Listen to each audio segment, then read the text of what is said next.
ബിസ്മില്ലാഹിർ റഹ്മാനിർ റഹീം. അൽഹംദുലില്ലാഹി വസ്സലാത്തു വസ്സലാമു അലാ റസൂലിൽ അമീൻ വഅലാ ആലിഹി വസഹ്ബിഹി അജ്മഈൻ അമ്മാ ബഅദ്. പ്രിയപ്പെട്ട വിദ്യാർത്ഥികളെ, ഇന്ന് ഏഴാം ക്ലാസ്സിൻ്റെ സെവൻത്തിലെ തജ്വീദ് ക്വസ്റ്റ്യൻ പേപ്പറാണ് നമ്മൾ ഡിസ്കസ് ചെയ്യുന്നത്. തജ്വീദിൻ്റെ ഭാഗം മാത്രം ജസ്റ്റ് അതിൻ്റെ ക്വസ്റ്റ്യൻ അതുമായി ബന്ധപ്പെട്ട് ചെറിയൊരു ചർച്ച അങ്ങനെയാണ് ഉദ്ദേശിക്കുന്നത്. ചർച്ചയിൽ തീർച്ചയായിട്ടും എല്ലാവരും കൃത്യമായിട്ട് ഇത് കേൾക്കുക. ഷാഫി സാറാണ് ലീഡ് ചെയ്യുന്നത്. ഷാഫി സാറിനെ ആദരപൂർവ്വം ക്ഷണിക്കുന്നു. ഷാഫി സാർ. അസ്സലാമു അലൈക്കും വറഹ്മത്തുള്ളാഹി. വലൈക്കും സ്സലാം. പ്രിയപ്പെട്ട വിദ്യാർത്ഥികളെ, രക്ഷിതാക്കളെ, സിയർ പരീക്ഷയുടെ മുന്നൊരുക്ക നിലക്ക് നമ്മൾ നാളെയാണ് ഖുർആന്റെ പരീക്ഷ. എല്ലാവരും പഠനത്തിലായിരിക്കും. എന്നിരുന്നതും കൂടി എളുപ്പമാക്കുന്ന നിലക്കാണ് ഈ ഒരു കാര്യം കൊണ്ട് പരിപാടികൾ നമ്മൾ ഉദ്ദേശിക്കുന്നത്. 2 വർഷത്തെ ക്വസ്റ്റ്യൻ ഒന്ന് വർക്കൗട്ട് ചെയ്ത് തന്നെ വളരെ ഈസി ആയിട്ട് നമുക്ക് എന്ത് ചെയ്യും, ഫുൾ മാർക്ക് സ്കോർ ചെയ്യാൻ പറ്റും.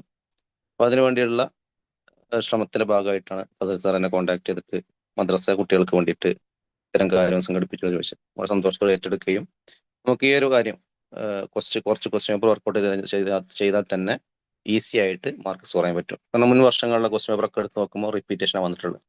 നമ്മൾ ഫസ്റ്റ് ക്വസ്റ്റ്യൻ നോക്കുക. നമ്മൾ എപ്പോഴും ക്വസ്റ്റ്യൻ വായിച്ചതിന് ശേഷം മാത്രമേ നിങ്ങൾ ആൻസർ ചെയ്യാൻ പാടുള്ളൂ. നന്നായിട്ട് ക്വസ്റ്റ്യൻ വായിച്ച് നോക്കുക. അത് സ്റ്റാർട്ടിങ് തന്നെ നിർദ്ദേശങ്ങൾ ഉണ്ടായിരിക്കും. അപ്പം ക്വസ്റ്റ്യനിലേക്ക് പോവാം.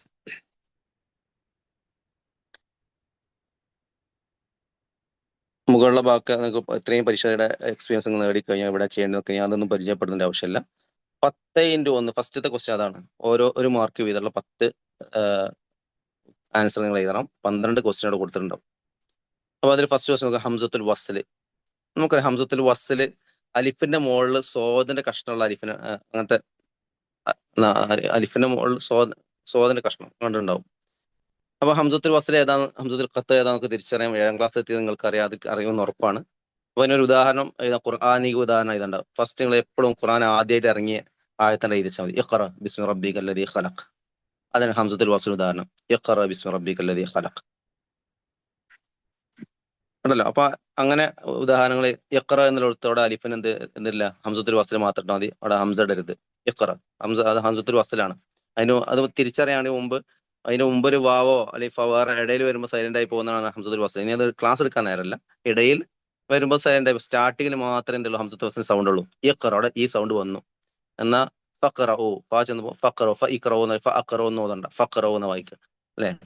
അവിടെ അതിന് മുമ്പ് ഒരക്ഷരം വന്നു കഴിഞ്ഞാൽ സൈലന്റ് ആയി പോകും. എന്നാൽ ഹംസത്തുൽ ഖത്ത് പറഞ്ഞാലോ, എവിടെയായാലും ആദ്യത്തിലാവട്ടെ മിഡിലാവട്ടെ എൻഡിലാവട്ടെ എവിടെ വന്നാലും ഹംസത്തുൽ ഖത്തിന് എന്തുണ്ട്, സൗണ്ട് ഉണ്ട്, ശബ്ദമുണ്ട്. അതിന് മുകളിൽ ഹംസ ഉണ്ടായിരിക്കും. മുകളിലോ താഴെയായിട്ട്, ഈ ആണെങ്കിൽ താഴെയായിട്ട് അലിഫിന്റെ മുകളിൽ അല്ലെങ്കിൽ വാവിന്റെ മുകളിൽ യാവിന്റെ മുകളിലൊക്കെ വരുന്ന ഹംസ, അല്ലെങ്കിൽ ഹംസ ഒറ്റയ്ക്ക് വരുന്നത്, ഇതൊക്കെ ഹംസത്തുൽ ഖത്ത് ആണ്. അപ്പൊ ഇതെന്ത് ചെയ്യാം, മനസ്സിലാക്കി വെക്കുക. ഹംസത്തുൽ വസ്ലും ഹംസത്തുൽ ഖത്തും എവിടെയായിരുന്നു ആ ശബ്ദം ഉണ്ടായിരിക്കും ഹംസത്തുൽ ഖത്തന്. എന്നാൽ ഹംസത്തുൽ വസ്ലാകുമ്പോൾ ഇടയിലാണെങ്കിൽ സൗണ്ട് ഉണ്ടാവില്ല, ആദ്യത്തെ മാത്രമേ സൗണ്ട് ഉണ്ടാവുള്ളൂ. അപ്പൊ അത് എഴുതി വെക്കല്ലോ, ഉദാഹരണം എഴുതി വെക്കല്ലോ. ഹംസത്തുൽ ഖത്തിന് ഇദാ ജാഅ നസ്റുല്ലാഹി ഇദാ, അവിടെ ഇദാ ജാഅ, ഇതൊക്കെ ഹംസത്തുൽ ഖത്തുകളാണ്.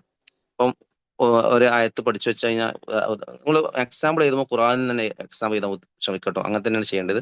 ഖുറാനിൽ നിന്നുള്ള ഉദാഹരണങ്ങൾ എഴുതുക. അത് അടുത്തത് 3 ഇദ്ഗാമുകൾ നമ്മൾ പഠിപ്പിച്ചിട്ടുണ്ട്. പാർട്ട് 3യിലാണ് നിങ്ങൾക്ക് ഫോക്കസ് ചെയ്യേണ്ടത് നിങ്ങൾ. അതായത് 3 പാർട്ടിനകത്ത് ചെയ്യുന്ന ബുക്ക്. പാർട്ട് 1 4th സ്റ്റാൻഡേർഡിൽ, പാർട്ട് 2 5th, പാർട്ട് 3 6th. ഇത് 3 കൂടിയാണ് നിങ്ങൾ 7th പഠിക്കാനുള്ളത്. ഫസ്റ്റ് ടൈമിലേക്ക് പാർട്ട് 1ഉം, സെക്കൻഡ് ടൈമിലേക്ക് പാർട്ട് 2ഉം, തേർഡ് ടൈമിലേക്ക് പാർട്ട് 3 ആണ്. അപ്പൊ ഇത് എവിടെ നിന്നും വരാം. അപ്പം പാർട്ട് 3യില് കാണാം ഇദ്ഗാമിനെ തന്നെ 3ആയി തരംതിരിക്കാം. ഇദ്ഗാമുൽ മുത്തഖാരിബീൻ, ഇദ്ഗാം എന്ന അക്ഷരത്തെ സുക്കൂൺ അക്ഷരത്തെ ശേഷമുള്ള ഹർക്കത്തിൽ അക്ഷരം ചേർന്ന ഇദ്ഗാം എന്ന് പറഞ്ഞല്ലേ. അപ്പൊ അതിന് 3ആയി തരംതിരിക്കാം. ഇദ്ഗാമുൽ മുത്തഖാരിബീൻ, മുത്തജാനിസീൻ, മുത്തമാസിലീൻ. മുത്തമാസിലീൻ സെയിം ലെറ്റേഴ്സ് നിങ്ങൾ ചേർത്ത്, സെയിം ലെറ്റേഴ്സ് മീമിലേക്ക് തന്നെ അല്ലെ. ഫീ ഖുലൂബിഹിം മറദുൻ, ഫീ ഖുലൂബിഹിം മറദുൻ. അങ്ങനെ ഇദ്ഗാം ചെയ്യുന്നത് അനദ്രിബ് ബി അസാക, അനദ്രിബ് ബി അസാക, ബാഗിലേക്ക് ചേർത്തു. ഒരേ അക്ഷരം തമ്മിൽ ഇദ്ഗാം ചെയ്ത് മുത്തമാസിലീൻ. ഇനി നിയറസ്റ്റ് മഖ്റജ് ആണെങ്കിൽ ഇപ്പം അലം നഖ്ലുഖുക്കും, അവർ നഖ്ലുക്കും എന്നാക്കി വന്നത് അല്ലെ. അടുത്തടുത്ത മഖ്റജാണ്. ഓക്കെ. അങ്ങനെ ഒരേ അടുത്തടുത്ത മഖ്റജുകളുള്ള അക്ഷരങ്ങൾ തമ്മിലാകുമ്പോൾ ഇദ്ഗാമുൽ മുത്തഖാരിബീൻ, ഖരീബ് ഓർത്ത് വെച്ചാൽ മതി. ഇനി ഇദ്ഗാമുൽ മുത്തജാനിസീൻ ഒരേ മഖ്റജാണെങ്കിൽ ഇപ്പൊ വക്കാലത്ത് തോയിഫത്തു എന്നുള്ള വക്കാലത്ത് തോയിഫത്തു. നമ്മൾ സൂറത്തുൽ കാഫിർ ഓതുമ്പോൾ അബദത്തും എന്ന് കാണാം. അബദത്തും ദ ത അത് ദാലിലെ താലിയെ ചേർത്തു അബത്തും അങ്ങനെ ഓതുക അല്ലെ. ദാല് സുക്കൂനാണ്. ഇപ്പൊ അബദ് തും എന്നുള്ള അബത്തും. അപ്പം രണ്ടാമത്തെ ഹർക്കത്തിൽ അക്ഷരത്തെ ചേർത്തു. അങ്ങനെ ചേർത്ത് ഒറ്റ എന്ത് ചെയ്യും എന്ത് ചെയ്യും പവർ കൂട്ടി ശ്രദ്ധാക്കി ഓതാണ് അല്ലെ. അതിന് ഇദ്ഗാമുൽ ഒരേ മഖ്റജാമു ഇദ്ഗാമുൽ മുത്തജാനിസീൻ. അപ്പൊ അത്രേ ഉള്ളൂ. ഇദ്ഗാമുൽ മുത്തജാനിസീൻ മുത്തഖാരിബി മുത്തമാസിലീൻ. അപ്പം ഇദ്ഗാമുൽ അടിസ്ഥാനത്തിൽ എങ്ങനെ എത്ര തരംതിരിക്കാം എന്നൊക്കെ പറയാറുണ്ട്. മൂന്നായി തരംതിരിക്കാം. അത് ചിലപ്പോൾ ട്രൂ ഓർ ഫാൾസിലൊക്കെ ഉണ്ടാവാറുണ്ട്. ഓക്കെ, അടുത്തത് ട്രൂ ഓർ ഫാൾസ് ആണ് നിങ്ങൾക്ക് ചെയ്യാനുള്ളത്. വിശുദ്ധ ഖുർആനിന്റെ അവതരണം എത്ര വർഷം കൊണ്ടാണ് പൂർത്തിയായത്? നമ്മുടെ നിങ്ങൾക്ക് ഒരു സംശയമില്ലാതെ എഴുതാൻ പറ്റും അല്ലെ. 23.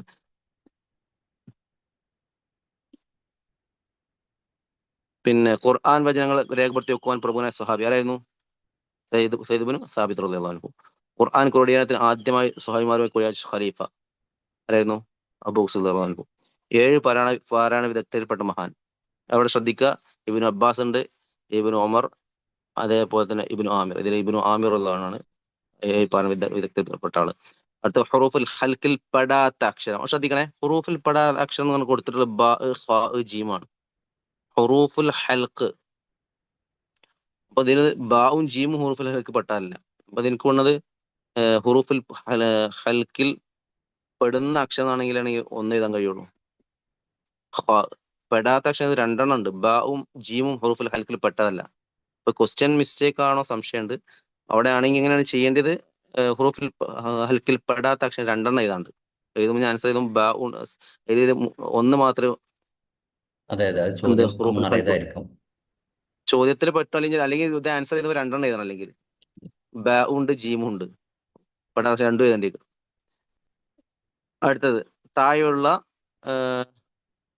ഹുറൂഫുല്ലീൻ ഏത്? ഹുറൂഫുല്ലീൻ ഓർത്ത് വെക്കുക. ഹുറൂഫുല്ലീൻ എന്ന് പറയുമ്പോൾ എപ്പോഴും ഓർത്ത് വെക്കുക വാവ് വായ. ഹുറൂഫുല്ലീൻ ഫത്തഹുള്ള അക്ഷരത്തിന് ശേഷം വരുന്ന സുക്കൂണുള്ള വാവ് സുക്കൂണുള്ള യാ, ഇതാണ് ഹർഫുല്ലീൻ എന്ന് പറയുന്നത്. അപ്പൊ നമ്മൾ സോഫ്റ്റ് ആയിട്ട് ഉച്ചരിക്കുക. ഇപ്പം ഉദാഹരണത്തിന് മൗത്തുൻ ഇത് മൗത്തുൻ ഇത്, പക്ഷെ വായിക്കാൻ എന്താണ് മൗത്ത് അല്ലെ. മൗത്ത് ആ വാവിനെ സോഫ്റ്റ് ആക്കി വേണം. ബയ്ത്തുൻ എന്ന് പറയല്ലേ, ബെയ്ത്തുൻ അല്ലെ, ബെയ്ത്ത്. ആ യാവിനെ സോഫ്റ്റ് ആക്കി. അങ്ങനെ ഫത്തഹുള്ള ശേഷം വരുന്ന സുക്കൂണുള്ള യാവ് സുക്കൂണുള്ള വാവ്, ഇതാണ് എന്ത് ഹുറൂഫുല്ലീൻ. അപ്പം അങ്ങനെ അതിനുശേഷം സുക്കൂൻ വന്നിട്ട് ഇങ്ങനെ നിർത്തുമ്പോൾ നീട്ടി നിർത്തും, അതാണ് മദ്ദുല്ലി എന്ന് പറയുന്നത്. സിമ്പിൾ ആണ്. അപ്പം ഇതിലേതാണ് താഴെയുള്ള ഇതിൽ ഹുറൂഫുല്ലീൻ ഏതാണ്? യാ. താഴെ കൊടുത്തതിൽ ഏതാണ് ഖുർആനിൽ കാണുന്ന നിർത്താൻ പാടില്ല സ്ഥലം? ചിഹ്നം ലാം. നിർത്താൻ പാടില്ല ലാമാണല്ലോ. സീൻ സക്തയാണ്, മീം അവിടെ ഇഖ്ലാബിന്റെ മീമാണ് കൊടുത്തിട്ടുള്ളത്. ഒരക്ഷരത്തെ മറ്റൊരക്ഷരം മാറ്റി പറയുന്ന നിയമം. ഒരക്ഷരത്തെ മറ്റൊരു ചേഞ്ച് ചെയ്യാം. ഒരക്ഷരത്തെ മറ്റൊരക്ഷരമായി മാറ്റി ഉച്ചരിക്കുന്നതിന് പറയുന്ന നിയമം ഏതാ? ഇഖ്ലാബ് അല്ലെ. തൻവീന്റെ സുക്കൂനിന്റെ ശബ്ദത്തെ മീമാക്കി മാറ്റിയത്. അപ്പൊ ഇത്രയുള്ള ജീവിതത്തിന്റെ ഭാഗത്ത് നിന്ന് വന്നിട്ടുള്ളത്. പിന്നെ നമുക്ക് അടുത്ത വന്നിട്ടുള്ള 1 വേർഡുകളാണ്. അതിന്റെ മീനിങ്സ് എഴുതാനാണ്. നിങ്ങൾ പഠിച്ചു വെക്കുക. അതേ സുഹൃത്തില് ആഗല ഗോഷ്യ ഇതിനൊക്കെ മീനിങ് ശരിക്കും പഠിച്ചു വെക്കുക. അതിലെ വേർഡ് മീനിങ് പഠിക്കുക. അതുപോലെ ഹിഫ്ള് ചെയ്യുന്ന സമയത്ത് നന്നായിട്ട് നിങ്ങളുടെ ഭാഗങ്ങൾ നന്നായിട്ട് പരിശീലിച്ച് പോവുക. ഹിഫ്ള് നിർബന്ധമായിട്ടും ഈ ടൈമിലേക്ക് സജദയാണ്. സജദ പല ഭാഗത്ത് ചോദിക്കാം. അല്ലെങ്കിൽ മുമ്പത്തെ നിങ്ങൾക്ക് മുൻ ടേമുകളിലേക്കുള്ള ഇബാദുർ റഹ്മാനും അതേപോലെ വസിയത്തുൽ ലുഖ്മാൻ അലൈഹി സ്വലാം അതൊക്കെ ചോദിക്കാൻ സാധ്യതയുണ്ട്. അതേപോലെ ഫസൽ സാർ അടുത്ത ക്വസ്റ്റ്യൻ അല്ലേ? ഓക്കെ, അതും നമുക്ക് ഫസ്റ്റ് നമ്മൾ വായിച്ചു. 10 എണ്ണാണ് ആൻസർ. 12 കൊടുത്തിട്ടുണ്ടാവും, അതിൽ 10 എണ്ണം. വളരെ സിമ്പിൾ. ഖുർആനിൽ 114 അധ്യായങ്ങളുണ്ട്. ശരിയോ തെറ്റോ? അത് നമുക്ക് 2ാം ക്ലാസ് 3ാം ക്ലാസ് കുട്ടിയെ കൊടുക്കാൻ പറ്റിയ നിലയുള്ള ഖുർആൻ 114 അധ്യായങ്ങളുണ്ട്. അറിയാത്തവരുണ്ടാവില്ല. ശരിയാണ്. ഖുർആനിന്റെ പദങ്ങളുടെ അർത്ഥം ഇൽമു തജ്വീദ്. ഖുർആൻ പദങ്ങളുടെ അർത്ഥത്തിന് ഇൽമു തജ്വീദ് പറയോ? തെറ്റാണ്. ഖുർആൻ പാരായണം ഭംഗിയാക്കുന്ന ഇൽമു തജ്വീദ് അനുസരിച്ച് ഓതണം. ശരിയാണ്. ഖുർആൻ പാരായണം ഭംഗിയാക്കുന്ന തജ്വീദ് അനുസരിച്ച് ഓതണം. ശരിയാണ്. മാതൃഭാഷയായ മലയാളത്തിൽ അക്ഷരങ്ങൾക്കുള്ള ശബ്ദങ്ങൾ മാത്രമേ അറബിയിലുള്ളൂ. അല്ല, അറബി മാതൃഭാഷയായ മലയാളത്തിൽ അക്ഷരങ്ങൾ ശബ്ദങ്ങൾ മാത്രം. അറബിയിൽ വേറെയും ഒരുപാട് ശബ്ദങ്ങളുണ്ട്. അപ്പൊ തെറ്റാണ്. ഫ എന്ന അക്ഷരത്തിന് സമാന ശബ്ദമാണ് ഫ. തെറ്റാണ്. ഫ വേറെ, മലയാളത്തില് നമ്മൾ പറയുന്നത് വേറെയാണ്. ഇത് അറബിയിൽ ഫാണ്. ഫ. ബ്രാക്കറ്റിൽ നിന്നും ശരി ഉത്തരം വൃത്തത്തിലാക്കുക. അഫലാ യൻദുറൂന ഇലൽ ഇബ്ലി. ഇബിലി അല്ലെ, 2 ഇബിലി കൊടുത്തു തോന്നുന്നു. രണ്ട് ഇബിലി, ഇബിലി ഇബിലി, രണ്ട് ഇബിലിയും ഒരു ഇബിലിയും. ശരിയായ രൂപം എന്താണ്? ഈ ബി ലി, ഈ ബി ആണ്. ഇബിലിന്ന് എഴുതരുത്. അഫലാ യൻദുറൂന ഇലൽ ഇബിലി കൈ, ഈ ബി ബി എന്നാണ് കുറെ ആൾക്കാർ തെറ്റിക്കണ്ട്. ഇബിലി എന്നാ ഓതല്, കുറെ ആൾക്കാർ ഓതല് ഇബിലി എന്നാ. ഇബിലി അല്ല, ഈ ബി ലി, ഇബിലി. ഓക്കെ. അതേപോലെ തന്നെ യഖ്റുജു മിൻ ബൈനി സുൽബി വത്തറായിബ്. ഇതില് മുതുകല് എന്ന ആശയം വരുന്ന പദം സുൽബ്. സുൽബ് ആണ് ശരിയായ രൂപം. അടുത്തത് നരകാവശികൾ അതിൽ നിന്നാണ് ഭക്ഷണം. ഏതാണ്? ലരിഅ. അല്ലേ? ലൈസ ലഹും തുആമുൻ ഇല്ലാ മിൻ ലരിഅ. ലരി എന്നല്ല ഭക്ഷണം. അപ്പോൾ ലരി ആണ് ഇതിന്റെ. ഇന്നഹു അലാ റജ്ഇഹി ലഖാദിർ. അതില് തീർച്ചയായും അവനെ തിരിച്ചുകൊണ്ടുള്ള ആരാണ് കഴിവ്? അള്ളാഹു. വൽ ആഖിറത്തു ഖൈറുൻ വഅബ്ഖ. ഇതില് എന്ന ആയത്തിൽ ഒന്ന് വലുതാക്കാമോ? എന്ന ആയത്തിൽ ആയിക്കോട്ടെ. വൽ ആഖിറത്തു ഖൈറുൻ വഅബ്ഖ എന്ന ആയത്തിൽ നിലനിൽക്കുക എന്നതുകൊണ്ട് എന്താണ് ഉദ്ദേശിക്കുന്നത്? ഇഹലോകം, പരലോകം, ജീവിതം. വൽ ആഖിറത്തു ഖൈറുൻ, പരലോകം നിലനിൽക്കുന്നതല്ലേ? പരലോകം നിലനിൽക്കുന്നു, ഇഹലോകം അവസാനിക്കുന്നതല്ലേ? ഫിർഔൻ എന്ന പദം താഴെ പറയുന്നത് ഏതൊരു ഇതാണ്? തർക്കിക്കുല്ലാം, തഫ്ഖീമുറ, തർക്കിഖുറ. തർക്കിഖുറ ആണ് ഫിർഔൻ. തർക്കിഖുറ സോഫ്റ്റ് ആക്കി അവിടെ ഫിർ എന്ന് പറയുക. ഫിർഔൻ തർക്കിക്ക് സോഫ്റ്റ് ആക്കുക. താഴെ പറയുന്നത് അപ്പൊ റാ തർക്കിക്കും തഫ്ഖീമും നന്നായി നോക്കി പോവുക. അതേപോലെ തഫ്ഖീമുല്ലാം. അള്ളാഹുവിന് എപ്പോഴും ലാമ് അള്ളാഹുവിന്റെ ആദരം വരിക.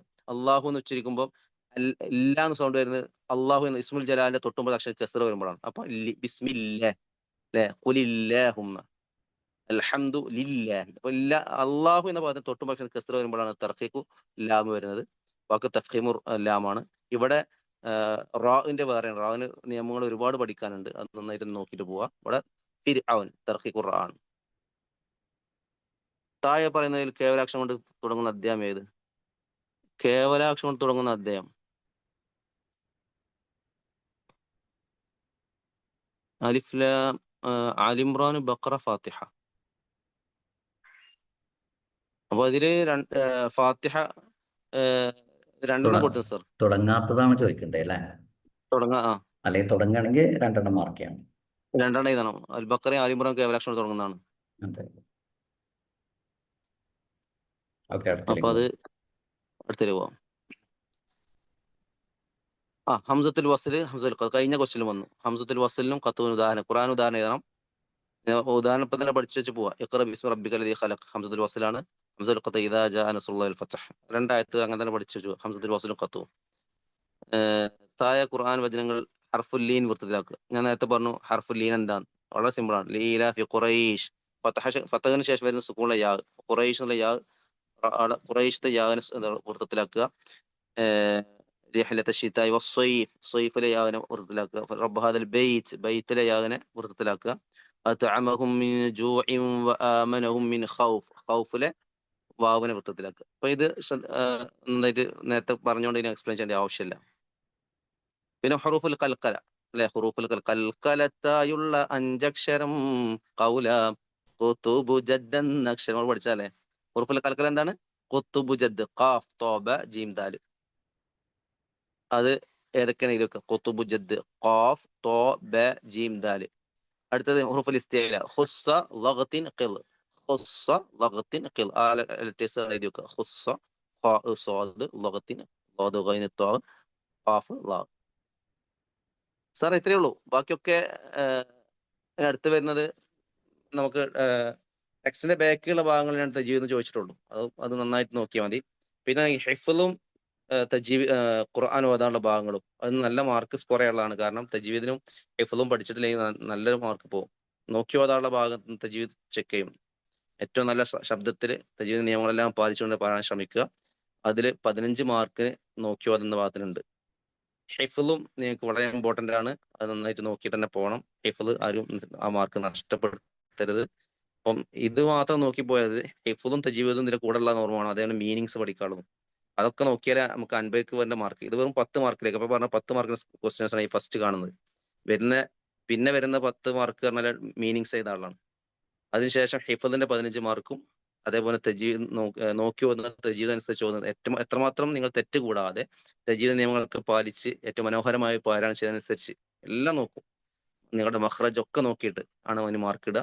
അതിന് 15 മാർക്ക്. അപ്പൊ ആ മാർക്കൊക്കെ സ്കോർ ചെയ്യണമെങ്കിൽ നല്ല മനോഹരമായിട്ട് പാടാൻ ശ്രമിക്കുക. ഏറ്റവും നല്ല കോൺഫിഡന്റ് ആയിട്ട് തന്നെ പോവുക. നിങ്ങൾക്ക് നല്ല സ്കോർ ചെയ്യാൻ പറ്റും. പരീക്ഷയ്ക്ക് ഒരാളും മോശമാവില്ല. നിങ്ങൾക്ക് എല്ലാവർക്കും നല്ല ഇപ്പം ജയിക്കുക എന്നുള്ളതല്ല, ഏറ്റവും നല്ല ഉഷാറായി ജയിക്കുക, നല്ല നല്ല മാർക്ക് നേടിയിട്ട് തന്നെ. ഇപ്പം നിങ്ങളുടെ മദ്രസയുടെ ഒക്കെ ഒരു അഭിമാനം, നിങ്ങൾ പ്രത്യേകിച്ച് നിങ്ങളുടെ വീട്ടിൽ അവർക്കൊക്കെ സന്തോഷവും, നിങ്ങൾക്ക് നല്ല മാർക്ക്, പ്രത്യേകിച്ച് ഖുർആന്റെ വിഷയത്തിൽ മാർക്ക് നിൽക്കും. അപ്പൊ അതിന് ആരും എന്ത് ചെയ്ത് നിങ്ങളുടെ രക്ഷിതാക്കളെ ഇനി മാർക്ക് കുറഞ്ഞ വെച്ചാൽ ആരും ഒന്നും നിങ്ങളൊന്നും പറയുന്നില്ല. പക്ഷെ അതിനല്ല, മാർക്ക് കിട്ടുന്നതില്ല. പക്ഷെ നമുക്ക് ഏറ്റവും ഈസി ആയിട്ട് മാർക്ക് സ്കോർ ചെയ്യാൻ പറ്റും. അത് നിങ്ങൾ എന്ത് ചെയ്യരുത്, വെറുതെ നിങ്ങളുടെ ഒരു അലസത ഉണ്ടാവാൻ പാടില്ല. ഇൻഷാ അല്ലാ. ഫസൽ സാർ, ഇനി എന്തെങ്കിലും കൂട്ടിച്ചേർക്കാനുണ്ടോ? ഇല്ല ഷാഫി സാർ, ഏതായാലും ഈ ഒരു സമയത്ത് നമുക്ക് വേണ്ടി തിരക്കിനിടയിലാണ് ഷാഫി സാർ വന്നിട്ടുള്ളതെന്ന് അറിയാം. എന്തായാലും നമ്മുടെ മക്കൾക്ക് ആ പരിശുദ്ധ തിരക്ക് എന്റെ ഖുർആന്റെ, സംസാരത്തിലുണ്ട് എനിക്ക്. അതെ, സംസാരത്തിൽ കുറച്ച് വാസ്റ്റുണ്ടല്ലേ. കുഴപ്പമില്ല. എന്തായാലും നന്നായിട്ട് മനസ്സിലായിട്ടുണ്ട്. കാര്യങ്ങൾ കുട്ടികൾക്ക് ഗ്രഹിക്കാൻ കഴിയും. ഏതായാലും റെക്കോർഡിംഗ് ആയിട്ട് ഞാൻ അയച്ചു കൊടുക്കാനാണ് ഉദ്ദേശിക്കുന്നത്. ഏതായാലും ഈ ഒരു സംരംഭത്തിൽ ജോയിൻ സോറി, ചെയ്തതോടൊപ്പം വീട്ടിൽ നിന്ന് ഞാൻ പുറത്തായതാണ് പിന്നെ നെറ്റ്വർക്ക് ഇഷ്യൂ വന്നിട്ടുള്ളത്. ഞാൻ നേരത്തെ പറഞ്ഞ അവിടുന്ന് ഒരു നിമിഷം കുഴപ്പമില്ല, യാത്ര പോകേണ്ടി റെക്കോർഡിംഗിൽ ക്ലിയർ ആണ്, വന്നു. കാര്യങ്ങൾ ക്ലിയർ ആയി. Okay okay. ഏതായാലും ഓക്കെ, ശുക്രൻ ഇൻഷാ അല്ലാ. ശുക്രൻ ജസാക്കുമുല്ലാഹ് ഖൈർ. ജസാക്കല്ലാഹ് അല്ലാഹു ഖൈർ. യഅതികും സിഹ്ഹ വൽ ആഫിയ. ഓക്കെ സാർ, അല്ലാഹ് യാഫീക്. മഅസ്സലാമ. അസ്സലാമു അലൈക്കും വറഹ്മത്തുള്ളാഹി. അസ്സലാമു അലൈക്കും വറഹ്മത്തുള്ളാഹി വബറകാതുഹു.